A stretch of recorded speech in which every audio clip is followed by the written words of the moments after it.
हरे कृष्ण।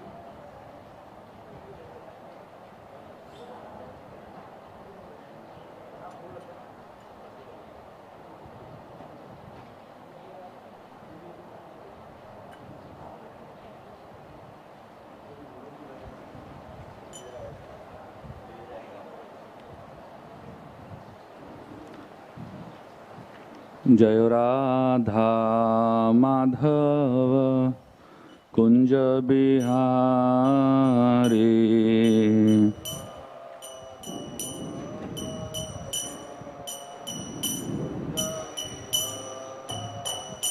जय राधा माधव कुंज बिहारी,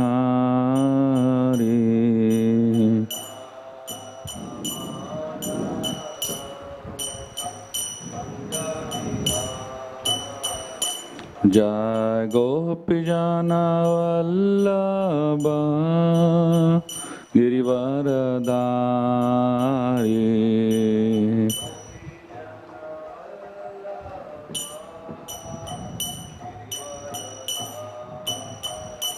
जय गोपीजन वल्लभ गिरिवरधारी,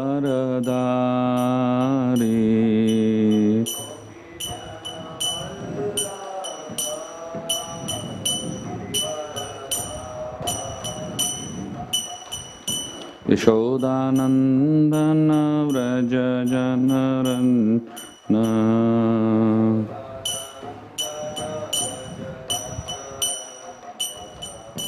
यशोदानंदन व्रज जनरंजन,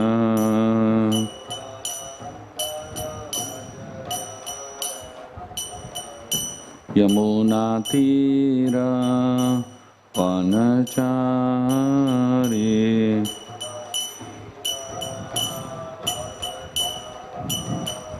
यमुना तीरा वनचारी,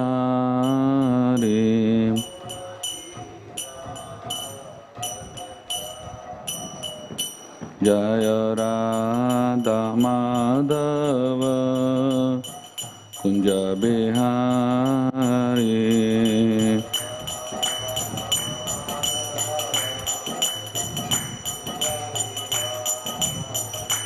जय गोपीजन वल्लभ गिरिवरधारी,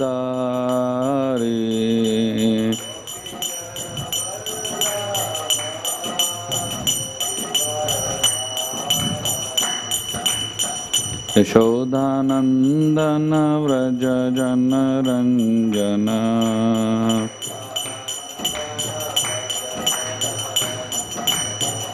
यमुना तीरा वनचारी,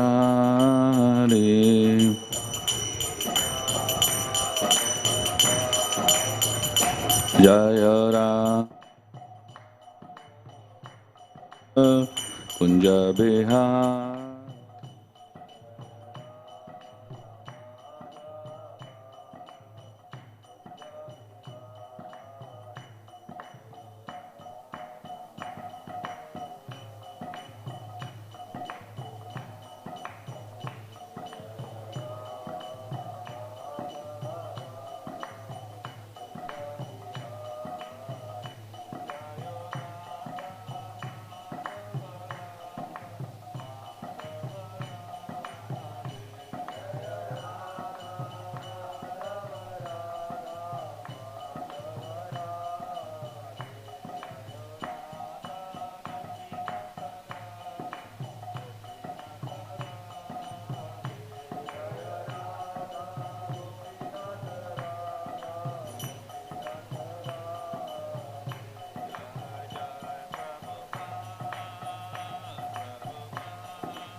Bhaktivedanta Swami Srila Prabhupada ki Jai. Om Vishnupad Paramahansa Parojikacharya Ashtota Srimad Bhakti Siddhanta Saraswati Thakur Maharaj Srila Prabhupada ki Ananta Koti Vaishnava ki Namacharya Srila Haridas Thakur ki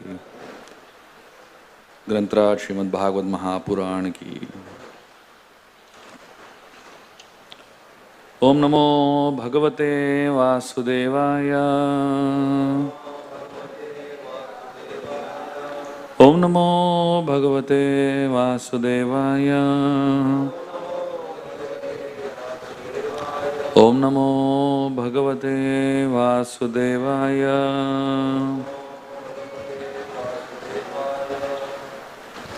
Reading from Srimad Bhagavatam, Canto 1, Chapter 19, entitled The Appearance of Shukadeva Goswami. Text number 19.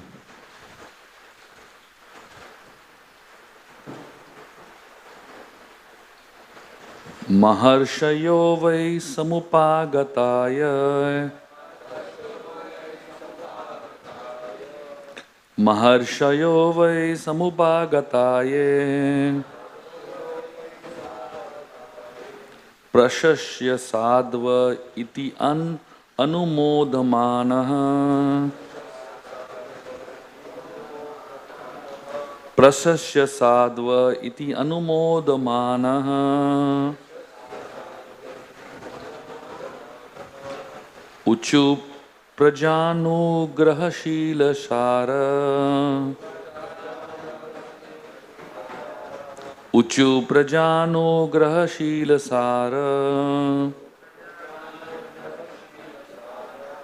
Yad uttama shloka gunabhirupam. Yad uttama shloka gunabhirupam. Maharshayo vai samupagataye. Prasasya sadva iti anumodamanaha.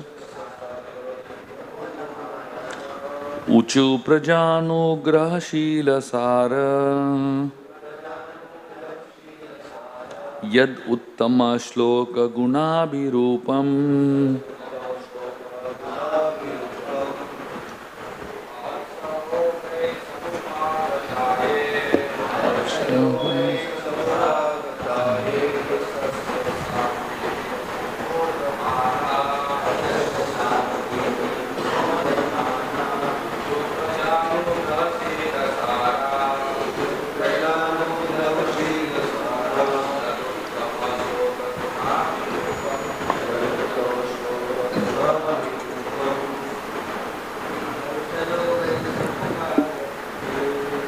Harshayo samupagataye. Prasasya sadva.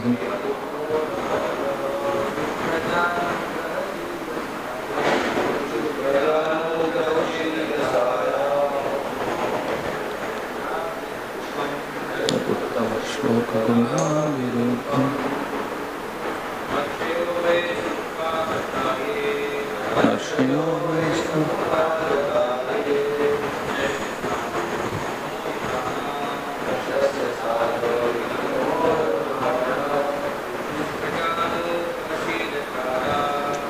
Prajanugrahashila sara.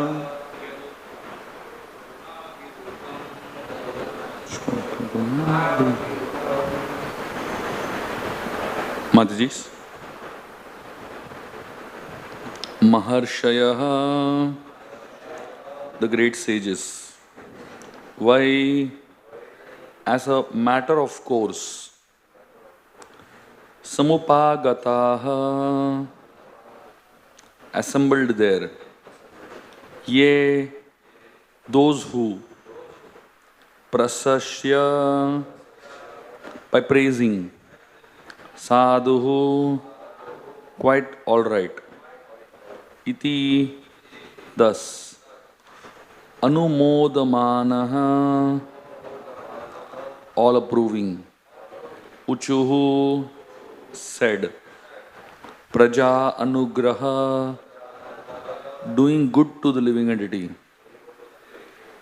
Sheelasaraha, qualitatively powerful. Yat, because Uttama Shloka, one who is praised by selected poems. Guna Birupam, as beautiful as godly qualities. Translation. All the great sages who were assembled there also praised the decision of Parikshit Maharaj. And they expressed their approval by saying, very good. Naturally, the sages are inclined to do good to common men, for they have all the qualitative powers of the Supreme Lord. Therefore, they were very much pleased to see Maharaj Parikshit, a devotee of the Lord. And they spoke as follows. Purport by His Divine Grace, A.C. Bhaktivedanta Swami Srila Prabhupada.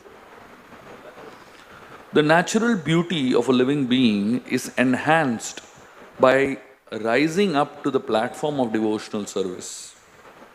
Maharaj Parikshit was absorbed in attachment for Lord Krishna. Seeing this, the great sages assembled were very pleased, and they expressed their approval by saying, very good. Such sages are naturally inclined to do good to the common man. And when they see a personality like Maharaj Parikshit, advanced in devotional service, their pleasure knows no bounds. And they offer all blessings in their powers. The devotional service of the Lord is so auspicious that all demigods and sages, up to the Lord Himself, become pleased with the devotee. And therefore, the devotee finds everything auspicious. All inauspicious matters are removed from the path of a progressive devotee. Meeting all the great sages at the time of death was certainly auspicious for Maharaj Parikshit. And thus, he was blessed by the so-called curse of a Brahmana's boy.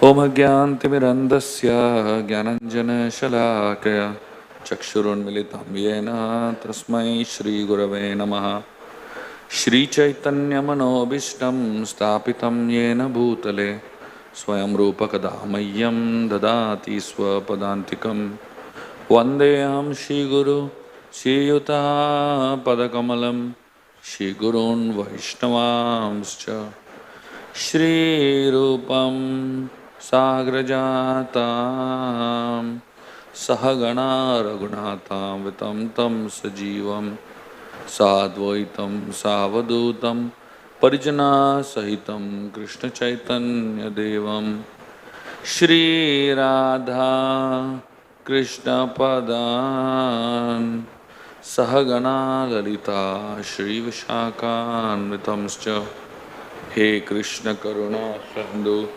Dinabandhu Jagatpate Gopesha Gopika Kanta Radha Kanta Namostute Taptakachala Gaurangi Radhe Vrindavaneshwari Vrishabhanu Shute Devi Pranamami Hari Priye Vanchakalpatarubhyascha Kripa Sindhubhyev cha Patitanam Pavanebhyo Vaishnavebhyo Namo Namaha Jai Shri Krishna Chaitanya Prabhu Nityananda Shri Advaita Gadadhar Srivasadi Gaura Bhakta Vrinda Hare Krishna Krishna Krishna Hare Hare Hare Rama Rama Rama Hare Hare.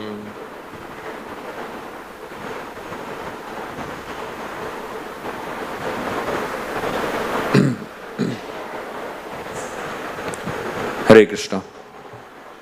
We'd like to welcome all of you for the Srimad Bhagavatam class. In this particular verse of the Srimad Bhagavatam is described the greatness of a saint. So we'll be focusing on this one little aspect of this verse. It talks about the role of saints in our life.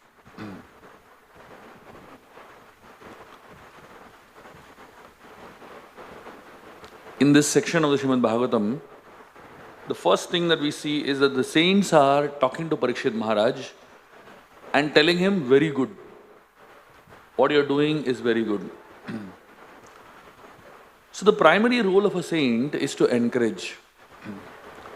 People in this world don't have hope. They need a lot of encouragement. If you actually travel around talking to people, 90% of people in this world are very negative in their thinking. They always feel something is going to go wrong in my life. Somehow the nature of the mind is to always push you towards the negative direction.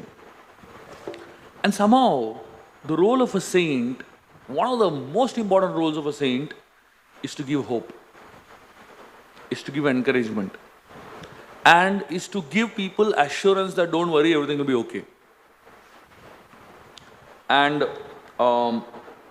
also, in addition, it is mentioned over here, the natural beauty of a living being is enhanced by rising to the platform of devotional service. Seeing this, the sages were very pleased. When someone is practicing spiritual life, and someone is trying to advance in one's spiritual life, the role of a saint is to feel happy in their advancement. And more importantly, the role of a saint is to give one the right vision and the right thoughts. Society is directionless. The role of saints is to give direction to society. I'm going to share with you all many stories and many ways of looking at the role of saints in our life. And this particular verse of the Srimad Bhagavatam is glorifying the great sages.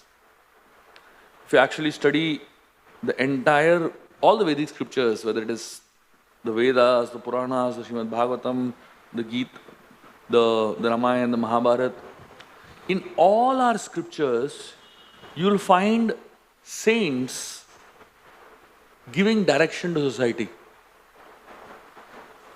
Saints giving the right vision to society. Most people, most of us, are naturally selfish. Selfishness is very natural in us. But only in the association of saintly people, we learn that it is possible to think selflessly. Only in the association of saintly people, we learn it is possible to think beyond your needs. Think about other people's needs. There was one old man traveling in a train. There was no place to sit in the train. And he was standing for quite some time. And there were many people that were sitting around. After a few stops, one young man got up and told this old man, "Please take my seat. I'm getting down." The old man told this young man, if this seat is yours, why didn't you take it with you?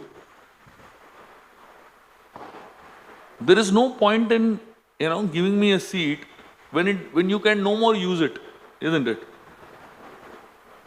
Usually most people, when they think of giving only when it is useless to them. Think about your own lives, When do you give? Many times we give clothes that are useless to us. Chalo, we'll give charity, as if we're doing some big favor, Or we give some shoes or anything that is useless to me. That's when I think of giving it away. Or even charity for that matter. When I have so much money that I don't have any use of that money, then we'll think, chalo, let me give. A saintly person helps us change the way we look at every aspect of our life. Dasharath Maharaj was reluctant to give away his son, Ram, to Vishwamitra Muni. Vishwamitra Muni came and told Dasharath, give me Ram. And at that time, Ram was 16 years of age. Dasharath was thinking that my son has just become 16. How can I give him away? Most people, when they think of giving something, only when it is useless, then I think of giving it away. That's when Vashishta stepped in. And Vashishta, the role of the guru, the role of the teacher in our life, is to help us develop detachment. Give up our attachments and progress on the path of bhakti. Vashishta inspired Dasharath to give. And then Dasharath, after a long period of time, he said, okay, that too very hesitatingly. Only when Vashishta convinced him that this giving is actually going to be beneficial to you only. He said, you think Ram is going to be safe in Ayodhya? He's going to be more safe with Vishwamitra Muni. Because Vishwamitra Muni has such missiles, such weapons, that if Ram goes with Vishwamitra, he can learn all that and come. Finally, Dasharath found some swartha in it, some personal benefit in it. Then Dasharath said, okay, fine, I'll give. A lot of times, saints, when they inspire us to practice spiritual life, they inspire you to practice spiritual life, telling you that you will benefit. Like many times when we come to the path of Krishna consciousness in the beginning days, they tell us, if you chant, you'll have more concentration. If you chant, then you'll be able to focus better. If you chant, then Krishna is Lakshmipati. He'll be very pleased with you and he'll give you a lot of money. Whatever. See, saints can use many reasons to make us chant.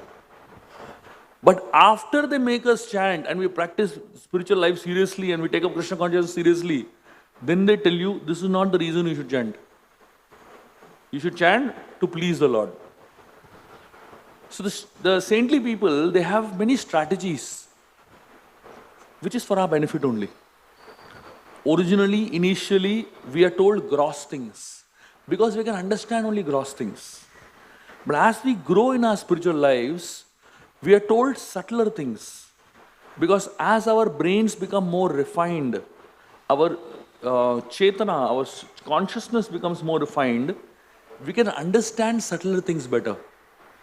Imagine somebody comes to the path of Krishna consciousness, beginning only you tell, you will not get anything by chanting.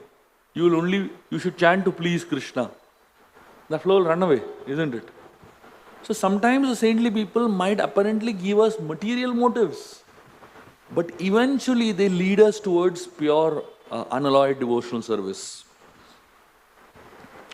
Whenever a saint enters into our life, even if he enters for a short duration of time, there is some benefit that the saint brings into our life.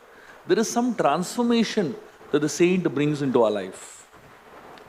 There is a big difference between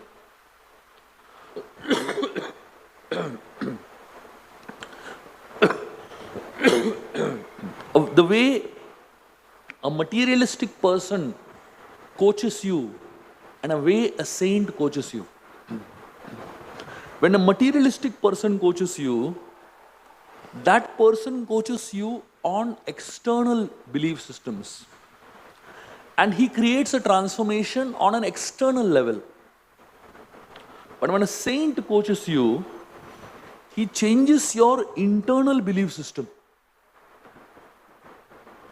So apparently, transformation is not visible immediately when a saint coaches you. But as you understand what this person is trying to say, how deep his knowledge is, how deep his wisdom is, then slowly we begin to transform on an internal level. Of course, great saints, if they are really powerful, they can transform you in 1 second. Just like in the Ramayana we find Hanumanji, when he met Lankini in Lanka, he gave her one punch. And in that one punch, Lankini was a transformed person. So now the Acharyas give us a lot of interpretation of what is this one punch that Hanumanji gives.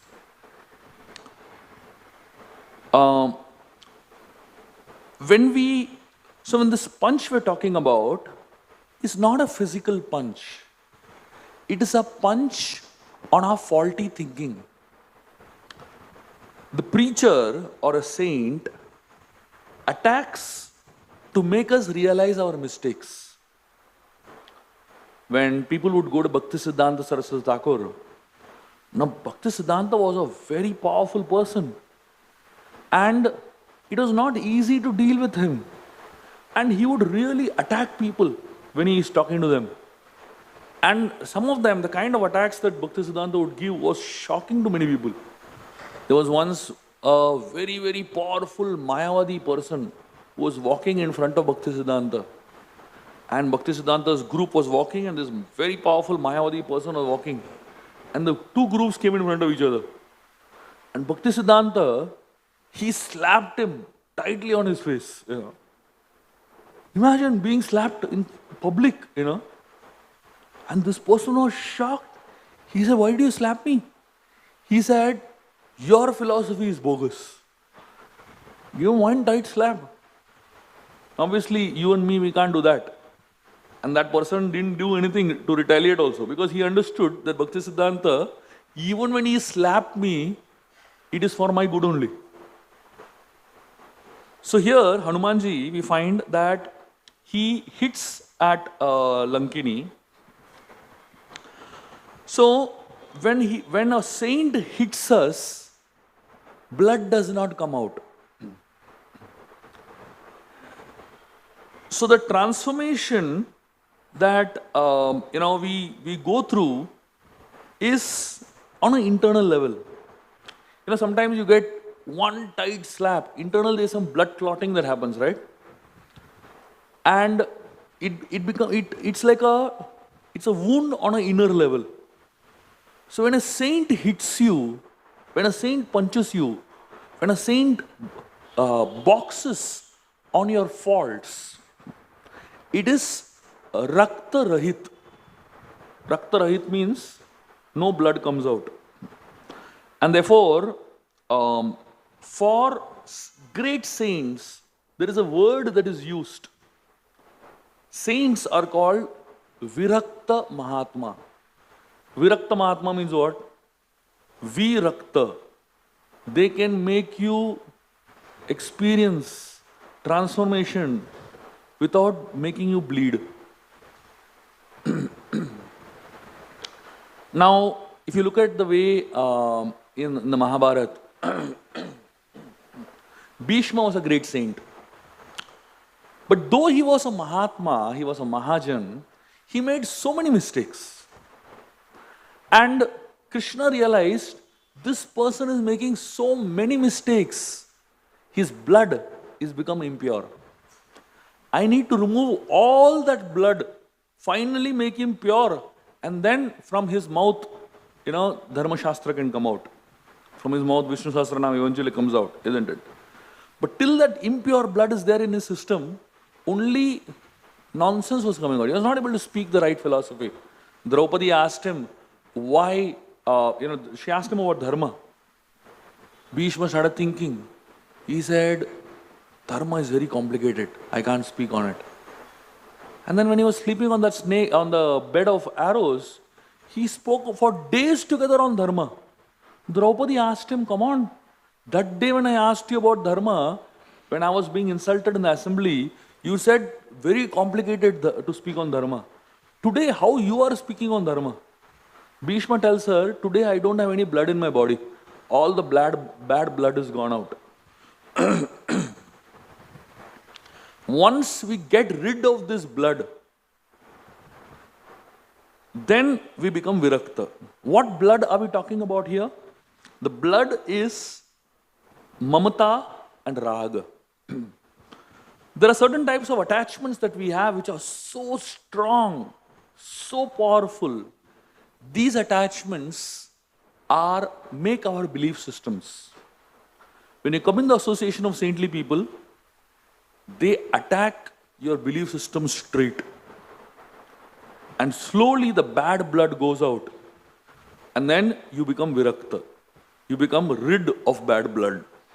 And that's when your saintliness comes out. When Hanumanji met Lankini, it was actually a satsang. That little moment of Hanumanji and Lankini being together was actually a very powerful satsang. But that satsang, though it was for a few moments, it completely transformed Lankini's life. Satsang transforms us in 4 ways. These are the 4 primary benefits of satsang. The first primary benefit, the first purpose of satsang is to challenge our belief systems. Our belief systems are entrenched in our intellect. So many of these very deeply embedded belief systems, we accept them as absolute truth without questioning them. From our childhood, there are certain belief systems that we have embedded so deeply into our minds. We can't change them only. Lankini believed her loyalty was to her master Ravan because Ravan fed her. And she sincerely believed in this. And because she sincerely believed in this, she did her job very diligently. When Hanuman punched her, he made her realize that Swami Bhakti is good. Devotion to your master is good. Loyalty to your master is very good. But before you understand, before you practice loyalty to the master, you should know who is a master worth being loyal to. So Lankini was following the principles of dharma without understanding the spirit of dharma. Lankini believed that she was following the path of dharma by being loyal to her master. So she was internally justifying that Ravana is my master, I am a servant. But when she met Hanumanji, she realized, she came to know, before you become a loyal servant, you have to first understand who is a worthy master. And so she was saying that, so till Hanumanji came to Lanka, she was telling Hanumanji, you are a trespasser and Ravan is the owner of Lanka. But after she met Hanumanji, she realized Ravan is a trespasser.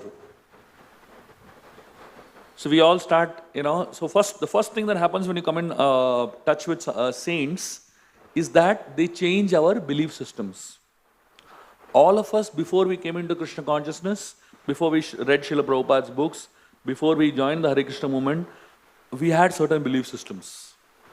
When you come in the association of devotees, the first thing that happens is change our belief systems. Till the point we came to the Hare Krishna movement, our belief system was life is meant for enjoying. And then when we come to the path of Krishna consciousness, we realize that life is meant for serving. And then we always thought that our senses are our master. We have to please our senses. And I am loyal to my senses. And after we come to the path of Krishna consciousness and we associate with saints, we realize that our senses are not our master. In fact, our senses are dangerous. And our real master is Ram. Our real master is God. The second thing that happens in the association of saints, the second purpose of satsang is to reduce our attachments. Lankini was so attached to Lanka. Her name itself shows how attached she was. Lankini. Imagine how much attachment is there, So, with one moment of association with Hanumanji, she became detached from her position, and her attachment to the land of Lanka, the land that she worshipped so much. When Srila Prabhupada went and met Bhaktisiddhanta Saraswati Thakur, the first interaction of Bhaktisiddhanta with Srila Prabhupada, Bhaktisiddhanta told him, "You are a young man, you must preach the message of Lord Chaitanya in the English-speaking world." The first thing Prabhupada told him is, we are a dependent nation. Who is going to listen to us? Till we get freedom, nobody is going to listen to us. So Prabhupada said, my focus is on freedom struggle. Bhaktisiddhanta told him, today you are ruled by one country. Tomorrow you will be ruled by some other country. Freedom, it is not on an external level, it is on an internal level.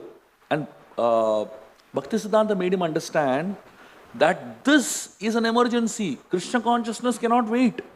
Freedom struggle can wait. Imagine, you know? Prabhupada was bewildered because nobody in the entire country of India will think like this. And that too, this is before 1947. Imagine the situation. In 1920s, Bhaktisiddhanta Saraswati Thakur was so futuristic. And isn't it true today? We are free from British, but we are slaves to American mentality. British has gone, but America has taken over literally all our mindsets. Every single person's pocket, what is there?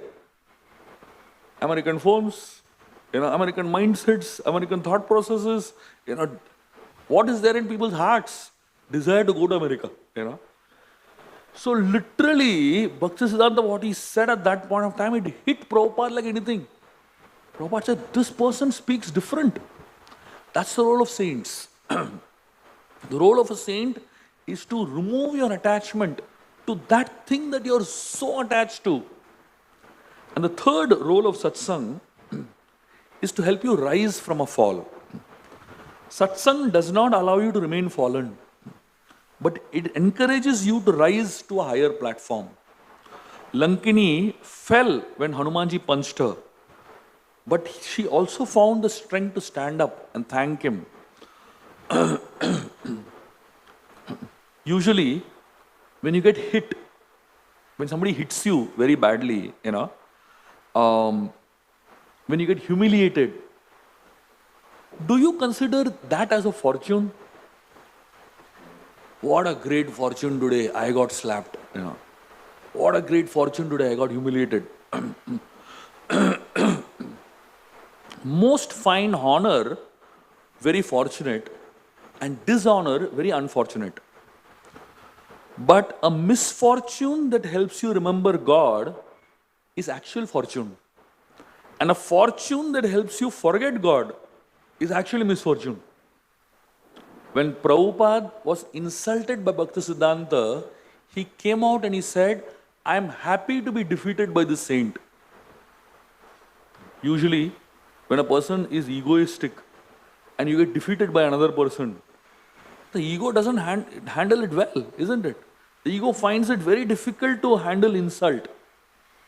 But when a saintly person insults you, actually you're very fortunate. Because a saintly person will humiliate you or insult you not to show you down, not to make you fall, but actually help you rise. In this world is filled with people who are who experience insult all the time, isn't it? And there was once a survey done in UK, and they found out that 65% of the employees have fantasies of killing their boss.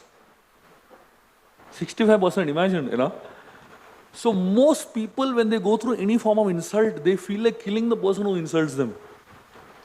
But when a saintly person insults you, or humiliates you, or punches you, shows you a little down, defeats you basically, you feel great. You know why? Because you realize that saintly person is not doing it to show me lower, to put me lower, but actually help me rise even more. And that's why saintly people are so great. And the fourth effect of satsang, the fourth purpose of going to satsang is that satsang removes the deep effect of negative association. Lankini was not bad, but her association with Ravan made her bad. Hanumanji's involvement undid that Ravan linked damage to her consciousness and helped recollect her memories. Suddenly she remembered, in my previous life I was in Brahmaloka. She was, Lankini in her previous life, she was a guard in Brahmaloka. And while she was a guard in Brahmaloka, she was very proud over there. And she was acting very smart. Being a security guard is not easy, especially if you have to do security service in a festival, not easy, very powerful role, And here is someone who was standing outside the gate of Brahmaloka, and she was a little acting tough on people that were coming in. Brahma told her, you don't deserve to be here. He told her, go to the material world and be in Lanka in the association of people who are more egoistic than you. When you are in association of people who are more egoistic than you, then your ego will come down. And therefore Brahma made her guard in Lanka. And imagine what egos are there in Lanka, Lankini, till that point of time, she thought she was very egoistic. And after she saw Ravan, she was like, her ego was punctured literally. And Lankini, in the association of Hanumanji, she remembered her old link with Brahma. And that's what satsang does to us. Satsang revives our old memories. Originally, all of us are pure. Originally, all of us are good devotees. But somehow, in connection with education, in connection with power and prestige and money and so many things material, and association of materialistic people, we forget our old tendencies and we become so egoistic. Association of saints helps us in these 4 ways. And association of saints is so powerful that it can help us transform our hearts, transform our lives, and become the best version of ourselves. When you come in the association of saints, that association helps us understand that I have a lot to progress in my journey of spiritual life. The Kena Upanishad says something very beautiful. The Kena Upanishad says, what is the difference between a teacher and a student? It says, a teacher is someone who knows that he doesn't know. And therefore, a teacher is eager to know, is eager to learn more. But a student is someone who doesn't know that he doesn't know. And therefore, he feels, I know a lot. So all of us, right now, we are students. But when we are in the association of saintly people, over a period of time, we realize that I have a lot to go ahead. I have a long journey to go ahead. And my journey of progress in my spiritual life is a long way away. At this point, I'm going to share with you all some stories of some saints from Vrindavan. And these are saints that have reached another level of saintliness. They have reached another level of consciousness, which we probably in our lifetime may never reach there. But nonetheless, when we study the life of these saints, and when we hear the stories of these saints, our aspiration for saintliness may increase. Our aspiration to become saintly someday may increase. And hopefully, by the association of such great saints through a hearing, we might feel inspired to become a little more saintly than non-saintly. So right now we are very, very non-saintly. We are like Amavasya night. But even if you are an Amavasya, if you are pitch dark night, you should know from the next day onwards, moon rises slowly. Full moon, Purnima, is considered to be someone who is a full saint. And no moon is considered to be someone who is a non-saint at all. So our journey is from Amavasya to Purnima. Right now we are not saints, but we are aspiring to become saints, and hopefully someday we will become saints. So here are some saints from Vrindavan that are actually there, celebrating Rasa Purnima with Krishna in Vrindavan. There was a very amazing saint in Vrindavan named Shiromani Mahashay. And he was a very expert in speaking Srimad Bhagavatam. He's a great scholar. And he lived in Vrindavan near Keshi Ghat. And Shiromani Mahashay, he was so humble that he bowed down to every pilgrim who came to Vrindavan, no matter who they were. And, when someone asked him, why do you bow down to everybody who comes to Vrindavan? You don't know how they are. They may not be great people at all. Shiromani Mahashay would say, you don't know because we are living in Vrindavan, we are too close to Vrindavan, and we take Vrindavan for granted. But these people live in such far places. They live in Bengal, they live in Maharashtra, they live in Gujarat, so many far places. And they take so much trouble and they undergo so much suffering to come all the way to Vrindavan. Their enthusiasm to be in Vrindavan, to be in a holy dham, is what makes my head bow down to them. So this Shiromani Mahashay, he would bow down to every single person in Vrindavan. And the interesting part was, he would never allow anyone to bow down to him. Even if he was sleeping and somebody would bow down to him when he was sleeping, when they would get up, they would find his leg in another direction. Even in his sleep, he would not allow people to bow down to him, So if anyone bows down to him, he will turn around. So this was the mood of this person. One time, he was speaking on Bhagavatam every day. He was teaching Bhagavatam to devotees.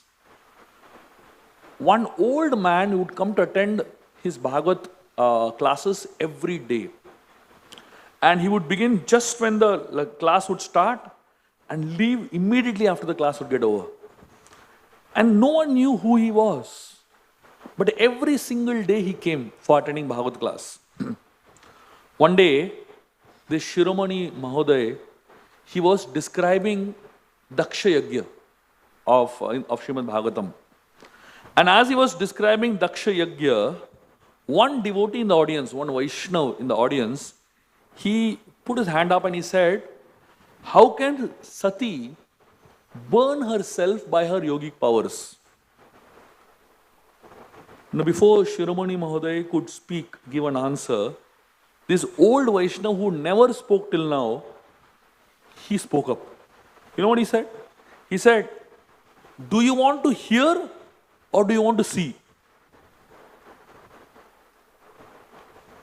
This old Vaishnav, he said, I will show you.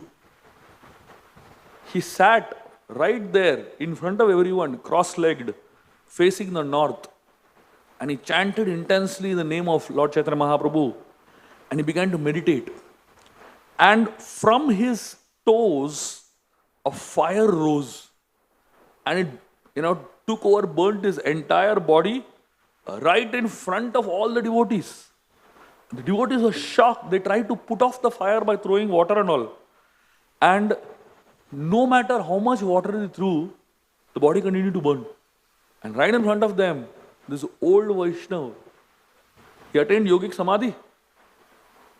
So Vrindavan, there are many siddhas, many exalted people there. We shouldn't take any of the saintly people in any of the holy places to be ordinary. When we go to holy places like Jagannath Puri, Vrindavan, or any other place, we tend to find people that apparently seem to be very ordinary. But don't take any of these saintly people to be ordinary. They are exalted personalities. And we are very fortunate that we have association of such saintly people Even in today's times, of course, it's very difficult to recognize who's a saint and who's not a saint. Therefore, it is good to give benefit of doubt. Assume everybody is a saint. Very safe, If most of the times we assume that everybody is a rascal, But in Vaishnav understanding, in spiritual life, it is best to assume that everybody is a saint, There was another great devotee whose name was Shri Gaur Charan Das Babaji Maharaj. He was a descendant of Loknath Maharaj and he was an associate of Lord Chaitanya Mahaprabhu. At an early age, he left from his home and he lived in Bangladesh and he went towards Navadvip. And in Navadvip, he took initiation from Sri Chaitanya Das Babaji. And he remained in the service for many years. After many years of serving his guru, he asked him to go to Vrindavan. He asked him for permission to go to Vrindavan. And he told his guru, please give me permission to Vrindavan, I'll come back. The guru looked at him and he said, will you be able to return? Like that he asked him. He said, yes, I will come back. And this, Gaur Charan Babaji, he left from Navadvip towards Vrindavan. He said, I will just do the, Chaurashi Kosh Parikrama, I will come back. So he went, did the Parikrama of Vrindavan, and then he went to Mahavan, and he had darshan of Dauji, Balramji. And he decided that that night he will spend in that place, and next day morning, after having darshan of Dauji, he will return to Navadvip. That night, when he slept over there, Dauji came in his dream and told him, he said, you are such a nice devotee. Why don't you just remain here and do bhajan? I'll arrange a cave for you. Now, Gaur Charan Das Babaji Maharaj, he had a little Sakhya Bhav towards Krishna and Balram and all. So, he was in a very friendly mood and he was quarreling with Dauji that he has to go back, his guru is waiting for him. So Dauji in his dream told him in a very playful way, he said, I will not let you go. So the next day morning, he was in a predicament because he remembered his dream. He was thinking, should I go because I've told my guru I'll come back, or should I stay because Dauji wants me to stay? So he said, no, better I go back. He put his bag on his shoulders and he left.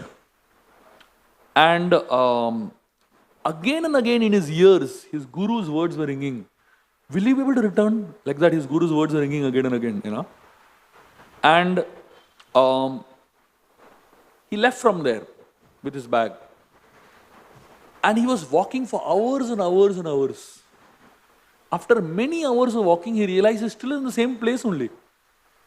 Then he realized he's just roaming around that same place again and again in rounds. And there was a place known as Baladev Kund. He's just been roaming around that place. And then the words of the Guruji came in his mind. And he realized that he is firmly in the grip of Dauji. And he can never leave Vrindavan. And from that day onwards, Gaur Charan Das Babaji Maharaj, he lived in Vrindavan for the rest of his life. When we realized that such saints exist in this land, we realize how fortunate we are. Every saint that comes into this world comes to give us some instructions. He comes to give us some very powerful message. Because that message is not the saint's message, it is Krishna's message coming through the saint. In Vrindavan, there is a very famous temple known as Lala Babu's temple. And the temple and the story of the temple is a very instructive story. And I found this story to be a very important story for devotees to reflect on. Again, in instruction of a saint.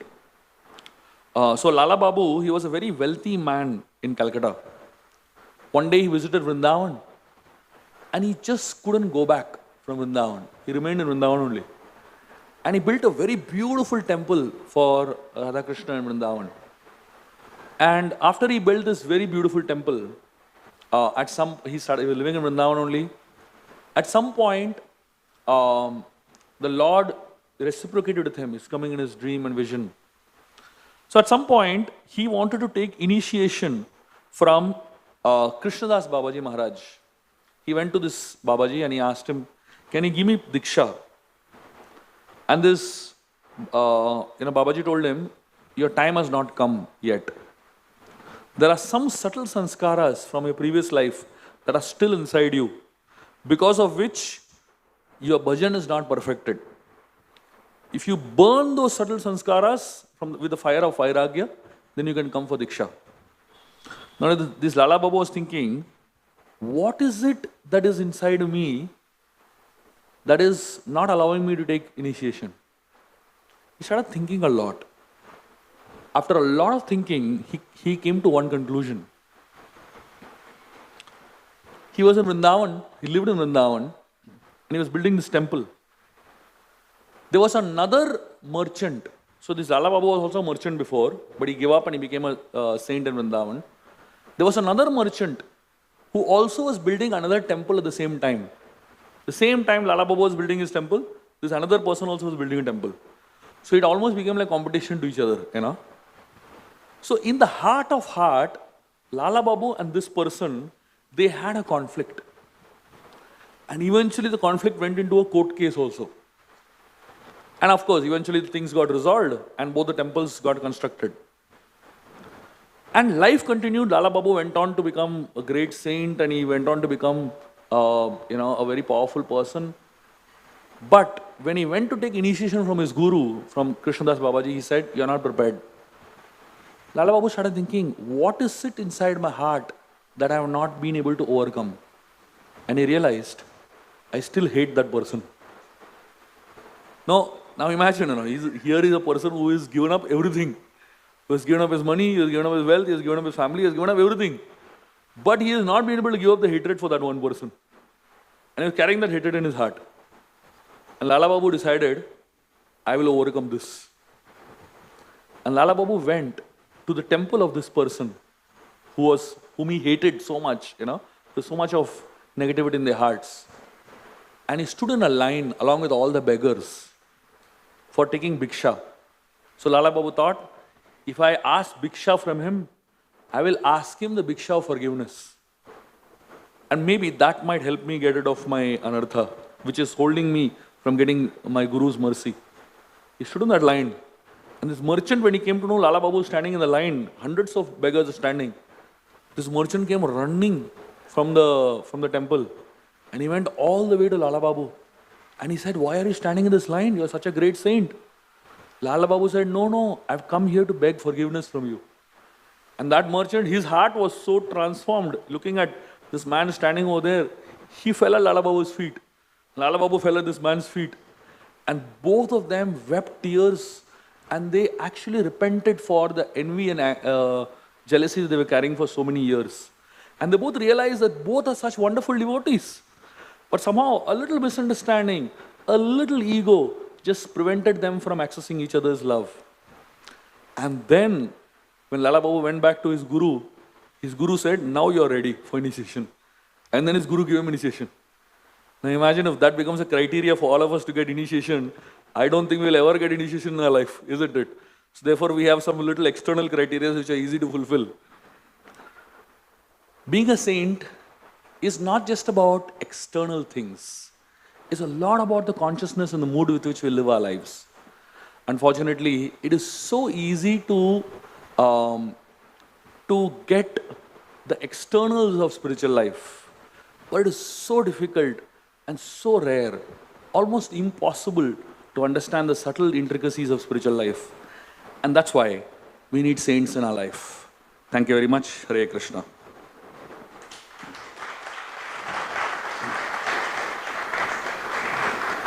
ग्रंथराज Shrimad Bhagavatam की, श्रील प्रभुपाद की जय।